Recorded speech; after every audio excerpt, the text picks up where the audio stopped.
What's up guys, it's Matt B. I review running shoes here on YouTube, and today we are taking a look at the Adidas Supernova Rise. And right off the bat I have to tell you that this is a daily trainer, but this time Adidas is using a PEBA based foam in the midsole. So yeah, it's kind of like a super foam in a daily trainer. But how does it perform and what does it feel like? Let's get into it.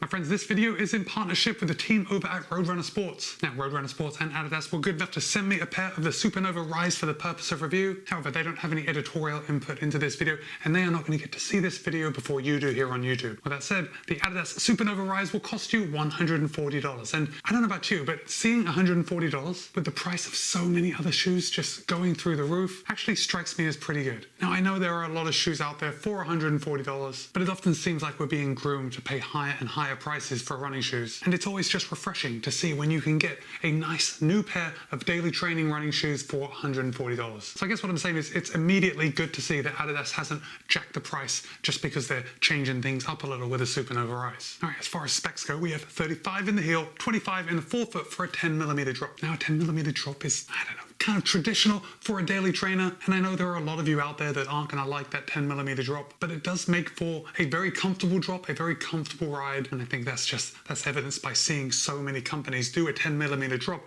in their daily trainers. I was also happy to see the weight of the Supernova Rise. Now Adidas claims that a US men's size 9 tips the scale at 9.8 ounces or 277 grams. However, in my size, a US men's size 13, it tips the scale at 12.1 ounces or 342 grams. So actually not too shabby. It's not a race day shoe. We're not expecting a feather light shoe here, but in my size for 342 grams, I'm actually glad to see it. And of course, we're going to talk more about how this shoe rides in just a second, but I know a lot of us, we can get hung up on weight. So for a daily trainer, 342 grams in my size is pretty fantastic. Now, obviously, and I've already said it, this is a road running shoe and it is a daily trainer. It's kind of made for everything. It's made for those bread and butter miles rather than specific workouts or specific events like races. This is the shoe that you're going to put on most of the time and just knock out what you need to do. And by that, I mean, it's probably best for your easy runs. But I've tested it in a couple of different scenarios and we'll talk about that when we talk about the ride. But let's talk about feel and fit. And we're going to start at the top and work our way down.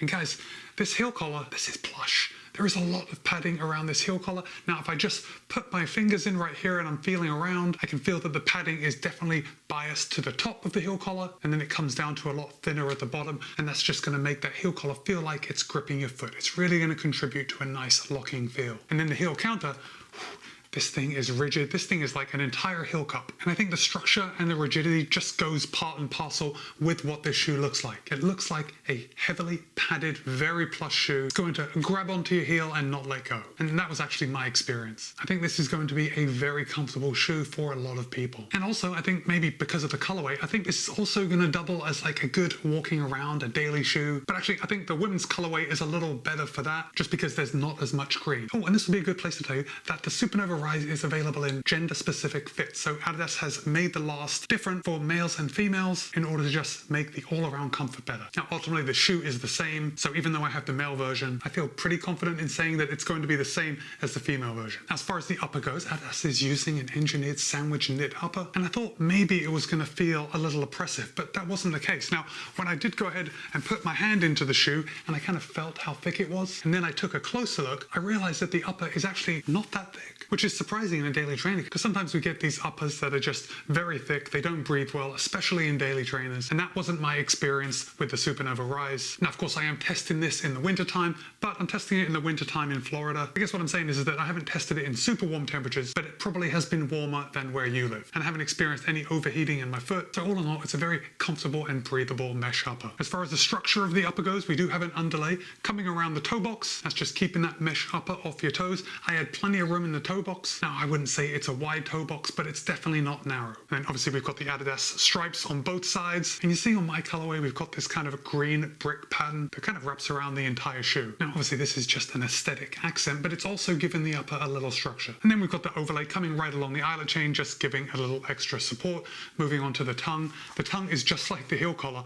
It's super plush, guys. Like, if I'm honest, I look at this tongue and I think, oh, it's so thick, it's so plush. I like them to be a little thinner. But the thing is that the comfort that you get with this level of plushness, this level of cushioning, can't be understated. Again, when you put your foot into the Supernova Rise, it feels very good. So it's thick, it's plush, it gives you a good lockdown. Now the tongue isn't gusseted, but we do have a lace loop right in the middle. And I guess because of the lace loop, I didn't experience the tongue moving around at all. I actually had a very good lockdown in this shoe. Okay, let's move down to the midsole, because I think this is the star of the show, especially because Adidas is using a brand new foam and it's being debuted in the Supernova Rise, and that is Dreamstrike Plus. Now, Dreamstrike Plus is a PEVA-based foam, but it uses 20% bio-based materials. Now, I should point out that the PEVA-based midsole in the Dreamstrike Plus doesn't ride like other PEVA-based shoes that I've used. To me, I hear PEVA, I think, oh, race day shoes is typically the foam that is used in a lot of companies' race day shoes. It's lighter, it's more responsive, and it generally has that feeling of pop. I think Adidas has tweaked the formulation of the Dreamstrike Plus so it doesn't ride like that. It does ride like a daily trainer to me, but we'll talk more about that in just a second. But this PEVA-based midsole isn't the end of the story.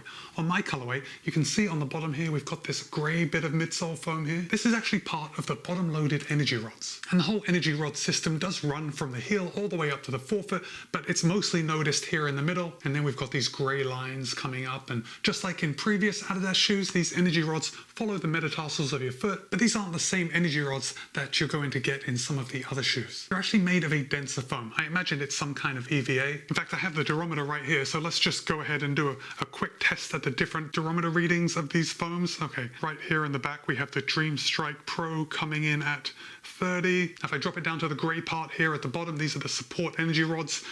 It's given me a reading of 41, 40. Okay, now let's try this energy rod here on the bottom, and 41. So the energy rods are definitely a lot denser. They're a lot firmer than the bulk of the Dreamstrike Plus. And what these energy rods do is just give a feeling of support. They're kind of supporting the PEVA foam and just making the whole ride seem a little smoother. And I'm sure that these support rods contribute to the very smooth feeling ride, but that can't be the end of the story. We've also got a very distinctive geometry of the Supernova Rise. Now, there's not an extreme toe spring, but it is noticeable. But I think more noticeable is right here with the heel bevel. If I hold it up, you can see this heel bevel is definitely biased to the lateral side, and this extreme heel bevel is just going to make our touchdowns that much smoother. You might notice that when you're running in shoes that don't have a heel bevel, sometimes your foot tends to scuff. At least for me, as a heel striker, at least when I'm running very slow, I definitely get that scuffing sometime. And if I'm totally honest, I probably think this heel bevel is the main element that makes this shoe smooth for me. But of course, when you combine that with the toe spring and these support rods, they all come together to make the ride work right. Okay, so I've already said the ride is smooth. It's incredibly smooth. It does feel good. But for me, I was surprised how firm the ride actually feels, especially when I push my thumbs into the foam like this. Guys, it feels very soft. Feels like this ride is going to be as plush as this heel collar, and it's not. And that's not actually a bad thing. And because this is a daily trainer, I think we don't want the most plush ride all the time. We need something to kind of be in the middle. And I think the Supernova Rise kind of toes that center line very well, if not leaning over just a little bit into the firmer side. Now, in my testing of a lot of other shoes, I have tested shoes that are remarkably more firm than this. So I don't want you thinking this is overly firm. I'm just saying that it was firmer than I expected it to be. But I'll tell you a benefit of that firmness is that even though we have 35 in the heel, 25 in the forefoot, the Supernova Rise gave me a sensation of road feel. Now, I know I'm not feeling the road with that much stack height, but because of the firmness, it gave me that sensation of road feel, which made me feel a little more in control. It made me feel like I was running on a stable platform. And although this is not a stable shoe in any way, it is a neutral shoe. It does ride very stable. I think we got a nice wide base here too, which is also contributing to that feeling of safety and stability. But what I was saying is that because of the firmer foam, this shoe picks up the pace a little better than I would have expected. Now, again, daily trainer, best going out for those easy runs. I'm not going to take anything away from that. That is why you're going to buy this shoe. But I did take this shoe out for a 10K tempo run. Or actually, I was getting more to the lactate threshold end of the tempo. But my point by telling you about that workout is that I didn't experience anything negative because of this shoe. Usually, I will wear a super trainer or even a race day shoe for some of my faster workouts. And the Supernova Rise performed exceedingly well. My paces were right where I wanted them to be. My heart rate corresponding to the pace was right where I wanted it to be. And because of the slightly firmer foam than I would have expected, and the geometry of the heel and the toe spring, the shoe felt relatively fast. And I say relatively because I want you to keep in mind that this is a daily trainer and you're probably going to use something else for your workouts, but it's good to know that the shoe will actually feel okay when you do pick up the pace, when you have to. I know a lot of us like to do strides at the end of our easy runs just to get our legs turning over, and the Supernova Rise is actually going to feel pretty good when you're doing that. So I don't want anyone thinking that this is a super responsive ride. It's really not, but it gives you a feeling of responsiveness. Now, maybe some of you would argue that that is responsiveness, and I also imagine that it's what we compare it to, and we can't be comparing this to faster shoes or shoes that are made to go faster. But that really is me just talking around the issue. The nugget is that the Supernova Rise is a really solid daily trainer, and I can't imagine that many of you will go wrong by buying this shoe. I often feel like when I test daily trainers that they're only good for the slower paces, which is totally fine because that's what you're going to be using them for. But I think the Supernova Rise does kind of edge out some of those other shoes, mainly because of the midsole foam. So with that, I think Adidas has done a pretty good job with their Dreamstrike Plus, and I look forward to trying this foam in other shoes. All right, I'd love to hear your questions about this shoe and if you have run in it. Of course, if you're watching this shoe on the day that this video is released, you probably haven't run in it because this review is dropping on the day the Supernova Rise is released. But when you pick up a pair, I'd encourage you to check back in and drop a comment and let me know your thoughts. And with that, it's Matt B. This has been my review of the Adidas Supernova Rise. Be kind, be happy, run well. See you in a couple of days.